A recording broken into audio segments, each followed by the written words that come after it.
Em 2007, se você caminhasse pelos corredores dos grandes estúdios de Hollywood e mencionasse um nome, a resposta seria um silêncio desconfortável ou uma risada de desprezo. Esse nome era Robert Downey Jr.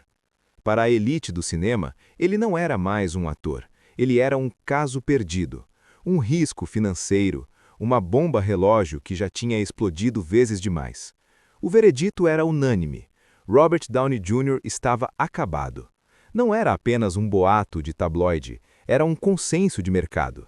Seu nome não inspirava mais talento, inspirava medo.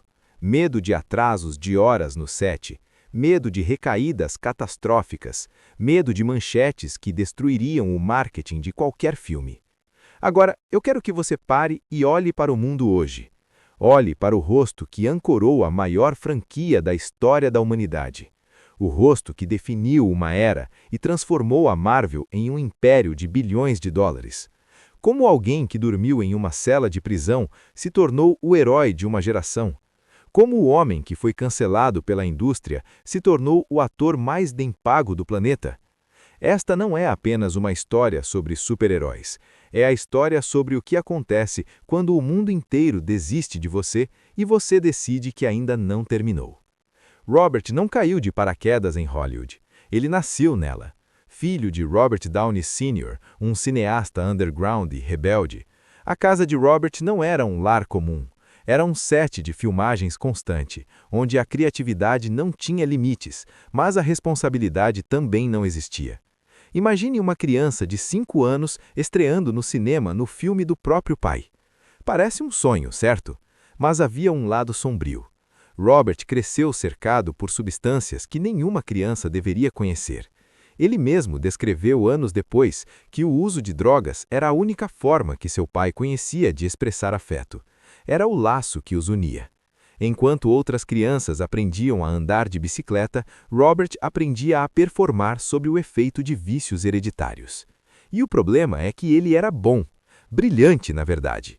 Na adolescência, ele já era uma força da natureza, mais intenso que seus contemporâneos, mais afiado, mais imprevisível.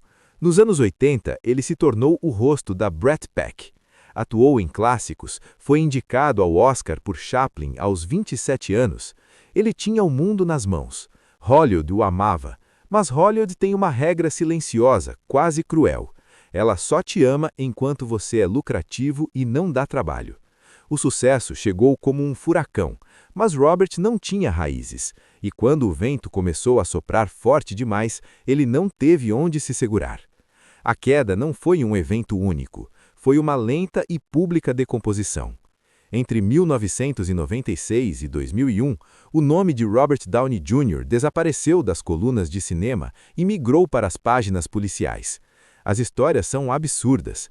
Ele foi preso por dirigir em alta velocidade, com armas e drogas no carro. Ele foi encontrado dormindo na cama de uma criança de um vizinho, completamente desorientado, após entrar na casa errada. Ele entrou e saiu de clínicas de reabilitação como quem atravessa uma porta giratória. Até que a justiça perdeu a paciência. Em 1999, diante de um juiz, Robert disse a frase que marcaria sua tragédia. É como se eu tivesse uma arma na boca, com o dedo no gatilho, e eu gostasse do sabor do metal. Ele foi condenado a 3 anos na prisão estadual da Califórnia. Ali, o glamour morreu. Ele não era o indicado ao Oscar. Ele era o detento número P63356. Ele foi agredido, ele limpou os chãos, ele viveu o isolamento. E quando saiu, o mundo tinha seguido em frente. A indústria o havia riscado da lista. Ele foi demitido da série Ally McBeal logo após ganhar um Globo de Ouro. Ninguém queria segurá-lo. As seguradoras de cinema simplesmente se recusavam a assinar qualquer contrato que tivesse o nome dele. Robert Downey Jr. era agora oficialmente inempregável. O fundo do poço não foi a cela fria, foi o silêncio do telefone. Foi a percepção de que, para o mundo, ele já estava morto. Como você reconstrói uma vida que virou cinzas? Robert começou pelo básico. Ele parou de tentar ser o astro e começou a tentar ser apenas um homem funcional. Ele conheceu Susan Levin, uma produtora que impôs uma condição clara: Se ele quisesse ficar com ela, teria que largar o vício para sempre. Ele jogou suas últimas drogas no oceano e começou a trabalhar. Mas não eram grandes produções.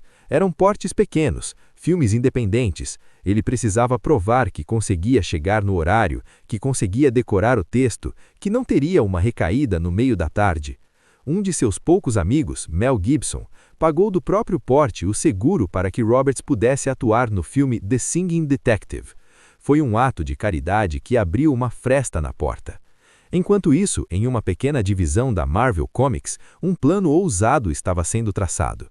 Eles queriam fazer seu próprio filme. Mas eles não tinham dinheiro para os grandes astros como Tom Cruise ou Brad Pitt. Eles precisavam de alguém que fosse o personagem. O diretor Jon Favreau tinha uma visão. Ele olhou para a história de Tony Stark, um gênio, um bilionário, um homem quebrado que precisa construir uma armadura para sobreviver ao próprio passado. Favreau percebeu que a vida de Robert e a vida de Tony Stark eram a mesma história. A Marvel disse não, diversas vezes. Em nenhuma circunstância contrataremos Robert Downey Jr., disseram os executivos. Mas Favreau insistiu. Ele disse, o pior erro deste estúdio será não contratar o homem que nasceu para este papel. Robert aceitou fazer um teste de tela. Ele não só fez o teste, ele dominou a sala. Ali, Tony Stark nasceu. 2 de maio de 2008. O mundo foi ao cinema esperando apenas mais um filme de boneco. O que eles viram foi uma transformação. Robert Downey Jr. não estava apenas interpretando, ele estava exalando humanidade. O carisma, a vulnerabilidade, a arrogância escondendo a dor. O público não apenas gostou do Homem de Ferro, o público se apaixonou por Robert. O filme arrecadou quase 600 milhões de dólares.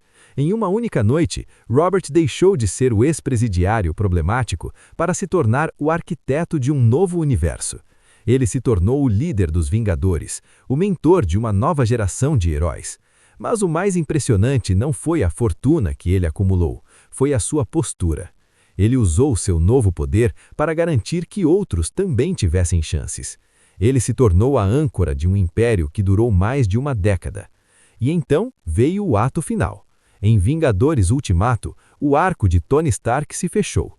O homem que começou a vida de forma egoísta e desautodistolenta terminou se sacrificando para salvar o universo. A arte imitava a vida de uma forma que ninguém poderia ter previsto. Hoje, Robert Downey Jr. é um vencedor do Oscar por Oppenheimer. Ele não é mais apenas o herói de armadura, ele é um dos atores mais respeitados da história do cinema mundial. Mas se você perguntar a ele, o Oscar não é o maior prêmio. O maior prêmio foi o direito de ter uma segunda chance. A história de Robert é um lembrete desconfortável para todos nós. Ela prova que o cancelamento pode ser uma sentença, mas não precisa ser o fim. Ela prova que o talento sem disciplina é uma tragédia, mas que a disciplina com propósito é inabalável. Talvez você esteja passando pelo seu próprio ano de 2007. Talvez você sinta que as portas se fecharam, que seu nome está manchado, que você é um risco que ninguém quer correr. Se esse for o seu caso, lembre-se do homem que dormia em uma cela e hoje é aplaudido de pé no Dolby Theatre. Sua vida não é definida pelos erros que você cometeu na primeira metade do filme. Sua vida é definida pela coragem que você tem de reescrever o retrato na segunda metade. Robert Downey Jr. foi preso, foi cancelado, foi esquecido. Mas ele se recusou a aceitar o veredito de Hollywood. Ele construiu sua própria armadura. E no processo, ele mudou o mundo. E você? Qual será a sua próxima cena?